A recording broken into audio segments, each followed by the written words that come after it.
হুমায়ুনকে আগামী 12 তারিখ পর্যন্ত জেল হেফাজতের নির্দেশ বনগাঁ আদালতে।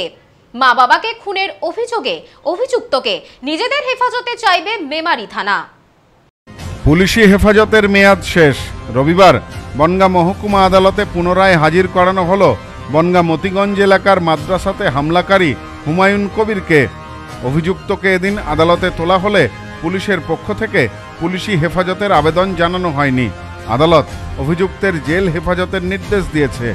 প্রসঙ্গত, গত বুধবার ভোরে পূর্ব বর্ধমানের মেমারি থানা এলাকায় নিজের বাবা মাকে খুন করে পালায় অভিযুক্ত ছেলে হুমায়ুন কবির। ঘটনার পর থেকেই নিখোঁজ ছিল সে। তদন্তকারীরা জানিয়েছেন, কিছুটা পথ পায়ে হেঁটে, কিছুটা পথ গাড়িতে চেপে কাটোয়া থেকে বনগাঁয় চলে আসে হুমায়ুন।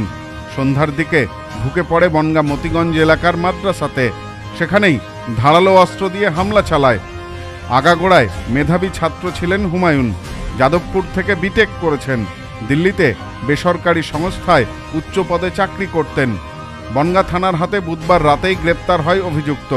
খবর পেয়ে কাটোয়া থানার পুলিশ বাবা মাকে খুনের অভিযোগে হুমায়ুনকে নিজেদের হেফাজতে নিতে চাইছে। ইতিমধ্যেই বেশ কয়েকবার বনগাঁতে এসেছেন কাটোয়া থানার আধিকারিকেরা। কাটোয়া থানার পুলিশ অভিযুক্তকে নিজেদের হেফাজতে নিয়ে এই খুনের কারণ খতিয়ে দেখতে চাইছে। তদন্তকারীদের সূত্রে জানা গেছে, ঘটনার আগে অনলাইনে অর্ডার করে চাকু কিনেছিল অভিযুক্ত। গ্রেপ্তার হওয়ার পর বারে বারেই আক্রমণাত্মক হয়ে উঠেছে সে। কখনো থানার ভেতরে, কখনো কোর্ট লকআপে কর্তব্যরত পুলিশ কর্মীদের ওপরে আক্রমণের চেষ্টা চালিয়েছে বলে সূত্রের খবর। সূত্রের দাবি, বনগাঁ থানার এই মামলার তদন্তের পাশাপাশি অভিযুক্তের বিরুদ্ধে কাটোয়া থানাতেও যেহেতু মামলা রয়েছে, সে কারণে অভিযুক্তকে শোন অ্যারেস্ট দেখিয়ে কাটোয়াতে নিয়ে যেতে চাইছেন তদন্তকারীরা। অভিযুক্তকে এদিন বনগাঁ মহকুমা আদালতে তোলা হলে বিচারক আগামী 12 তারিখ পর্যন্ত অভিযুক্তকে জেল হেফাজতে পাঠানোর নির্দেশ দিয়েছেন। এ বিষয়ে বনগাঁ আদালতের আইনজীবী সমীর দাস জানিয়েছেন, অভিযুক্ত মাঝে মধ্যেই অসংলগ্ন আচরণ করছেন। নিজেকে পাগল প্রতিপন্ন করার চেষ্টা করছেন বলে মনে করা হচ্ছে।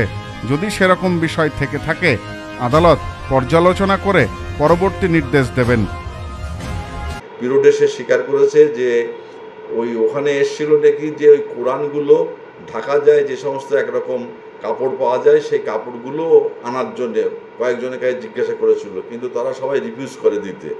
যখন অস্বীকার করে তখন নাকি তাদের উপরে হামলাগুলো চালায়, ওর যেটা বক্তব্য, যেটা পুলিশ তদন্তে জানতে পেরেছে। এবং সেদিনকে যে লোহার রডটা ইউজ করেছিল, হাতলওয়ালা কাঠের হাতল দেয়া, সেই লোহার রডটা এবং একটা ব্লেড এবং একটা নাইফ, ছুরি, যেটা দিয়ে সে সেদিনকে মারধর করেছিল, আঘাত করেছিল, সেই জিনিসগুলো পুলিশ এই পিসি 3 দিনের পিরিয়ডে সেটা উদ্ধার করেছে এবং সেটা আদালতকে আজকে জানিয়েছে।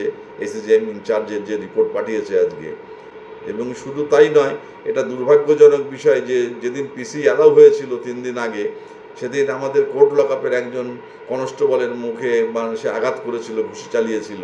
কী কারণে খুন করলো সেটাও সে নিজেকে একটা পাগল পাগল ভাব প্রতিপন্ন করার চেষ্টা করছে। ও হয়তো শিক্ষিত ইঞ্জিনিয়ার, সেই জন্য হয়তো জানে যে যদি কোর্টে কাউকে পাগল প্রতিপন্ন হয় সেক্ষেত্রে তার ট্রায়াল তখন বন্ধ থাকবে। এবং সেটা ওভাবে করলে তো হবে না, তখন কোর্টে তার প্রেয়ার দিতে হবে, কিংবা তার নিযুক্ত উকিলবাবু কোর্টে প্রেয়ার দিয়ে বলবে যে আমার মক্কেল মাথা খারাপ। যেটা আচরণ করছে, সে নিজেকে পাগল প্রতিপন্ন করার চেষ্টা করছে। জানি না যে সে সত্যি পাগল কিনা, নাকি সে স্বাভাবিক আছে। Bureau report, news no man's land, Bongaon. হজ উমরাহের জন্য নিয়ত করছেন, যাওয়ার জন্য বিশ্বস্ত প্রতিষ্ঠান খুঁজছেন?